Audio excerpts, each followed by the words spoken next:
I want to ask you about this though, because I feel like somebody out here lying. We're gonna get to that breakup thing in a second, but it feels like somebody out here lying. Sean, can we play this clip of Draymond Green from his podcast talking about when he had the conversation with Adam Silver? You know, when he was out suspended and everybody was trying to figure out how to, you know, take him to therapy or whatever the fuck they was gonna do with him. I had a conversation with Adam Silver, commissioner of our league. I just told him, Adam, it's too much for me. Like, this is too much. It's all becoming too much for me. And I'm going to retire. And Adam said, you're making a very rash decision. And I won't let you do that. You know, we had a long, great conversation, very helpful to me. Very thankful to play in a league with a commissioner like Adam, who's more about helping you than hurting you, or helping you than punishing you, or, you know, he's more about the player. Yo, I gotta say, I heard that and my immediate thought was, oh, so that's why you is the way you is. Because he'd be like, yo, this is too much. I think I'm going to retire. Cool then. Go.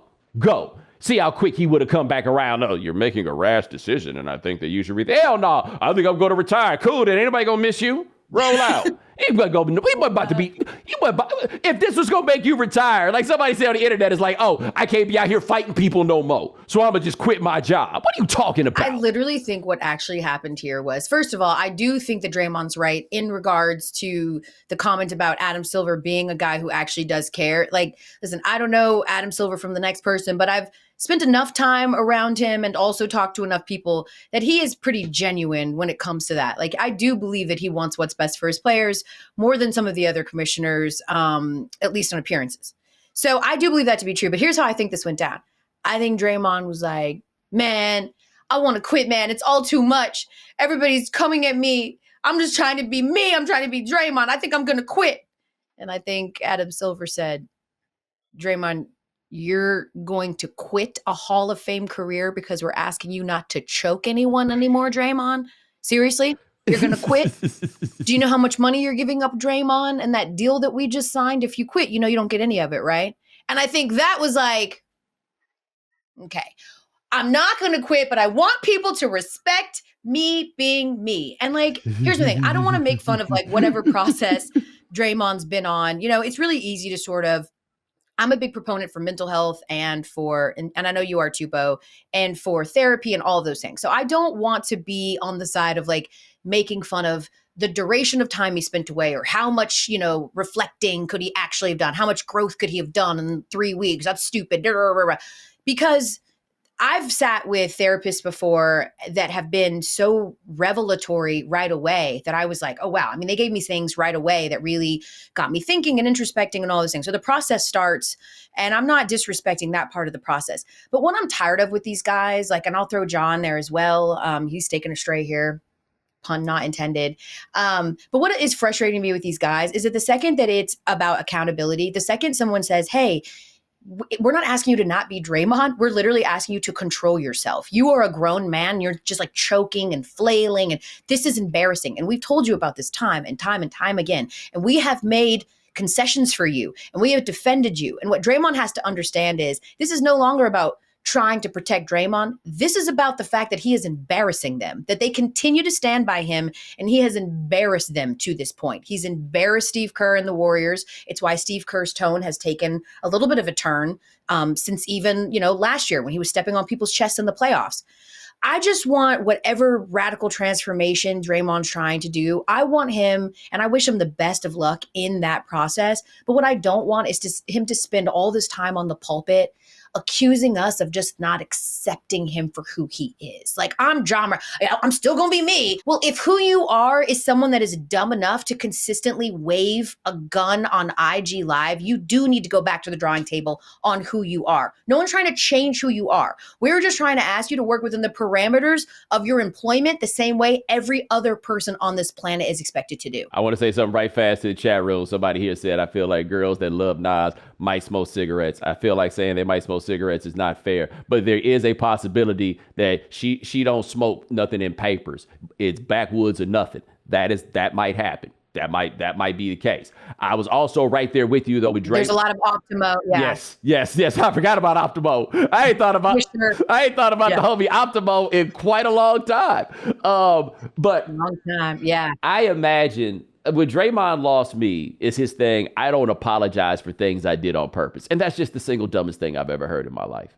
Right? Like the whole point of apologizing is that you apologize for things you did on purpose. It is the taking accountability and explaining to the person that you have wronged, like, hey man, I realize that I have wronged you and I own that. And just so that person knows you ain't about to do this again. Like that's what you need. And you're dealing with people that have iterated behaviors with you. And so they need to know that you're not going to do these things again. Okay. I am with you. Same thing, mental health. We about that. We don't want to dog people for whatever their journey is. Now, I did dog Ja Morant that last time. We said he learned to breathe, and then ain't nothing changed. We knew that was tomfoolery. We knew that. We knew that was shenanigans from the very beginning. My thing with Draymond, and look, maybe you do need help with this. I don't know what exactly it is. I'm not in a position to diagnose. I don't have the answers. They didn't give us his files or anything. I just don't know why you need to go to a therapist or somebody to tell you can't be yoking people up by the neck. I just don't know what therapist it is that you need to tell you, hey, man, you can't be kicking people in the nuts. Because in the end, the therapist that you get when you were a child and you think it's funny to kick people in the nuts, the therapy that you get is kicking the wrong person in the nuts. And then suddenly, hey, I didn't think my daddy was allowed to punch me in my chest. But he is. He is. I get it. You can take your ass over to the phone and call somebody. Yeah, or it was an uncle chest punch. I think I caught it. Yeah. But either way it goes, you need to learn that apparently this is the only way that you gonna get it. So I struggle with this idea that he really needed to go and sit down with some people to not like yoke people up in front of people. I struggle with that. Maybe I'm regressive. Maybe he did everything that he needed to do in this time and he become the man that they need for him to be able to hold it together. But the thing that ain't making it no better is the Warriors stink. They are not good. Maybe stink is going too far, but they got problems. Klay Thompson just realized he's old. He's finally starting to make peace with the fact that he's old. And Draymond gonna be out there losing, which he don't seem to handle very well. Yeah, the wise old owl of Klay. I saw that and I didn't really know how to feel because I am firmly on the side of like, I wish guys were just more authentically themselves and they weren't so media trained and they just sort of said how they feel and that makes them more relatable. And on the other side, people say stuff like that and then you're like, oh, I don't know if you should have said that out loud. It feels like you're giving up. Kind of feels like you're quitting. Sort of doesn't feel like that competitive drive we're taught all champions possess is in you anymore. So that was interesting. But yeah, honestly, Draymond's been a nice distraction. I guess nice is not the word, but a distraction from how bad the Warriors actually are. It also does save us from having to say, the Lakers are in trouble too. It's like, all these teams are there. I think that we've got to like, when do you get to the point? Listen, you don't ever want to be, and I don't want to like shit on Max Kellerman. I like Max Kellerman. Already enough people shit on him for the Tom Brady take. Certainly you don't want to be like 10 years too early on the take. But at one point, do you like sort of look at the tea leaves and go, this isn't about like bad GMs or coaching or, different shifts or like person, like this is just over. Like the juice, the intangible part too. Yeah, you're old. And also you don't have the mental advantage anymore. Nobody fears you at all anymore. If they ever there is none of that anymore. You don't get to just roll the ball out and get the benefit of the doubt anymore. That's gone.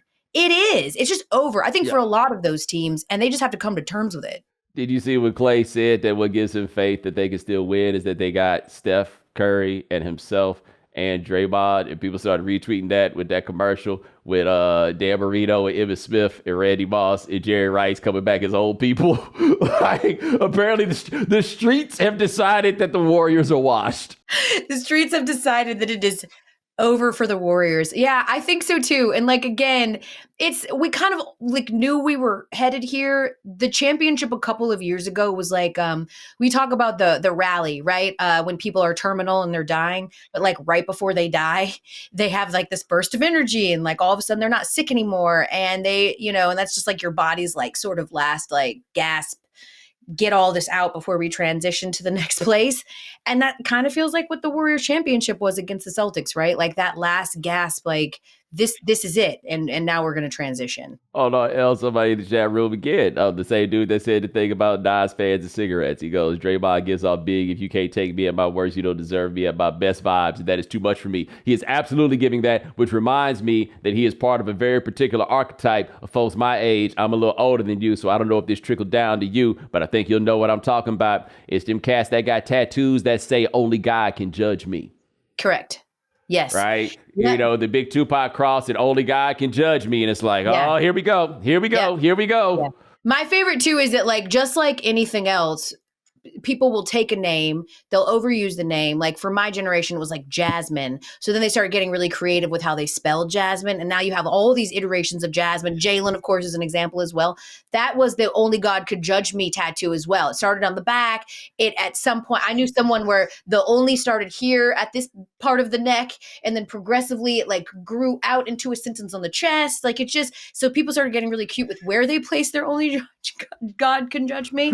But it became, yes, the tramp stamp. It was like the tribal tattoo of the streets. Yo, and it was all the same person, the same low accountability motherfucker every single time because only God could judge him. Prize Picks is the most fun you can have by winning up to 25 times your money this football season, and now you can play during basketball season too. You just select 2 or more players, pick more or less on their projected stats, and place your entry. Prize Picks is really simple to play. You can make your picks and submit your entry in less than 60 seconds. So make sure you go to prizepicks.com/Bomani and use code Bomani for a first deposit match of up to $100. That's prizepicks.com/Bomani. Prize Picks, daily fantasy sports made easy.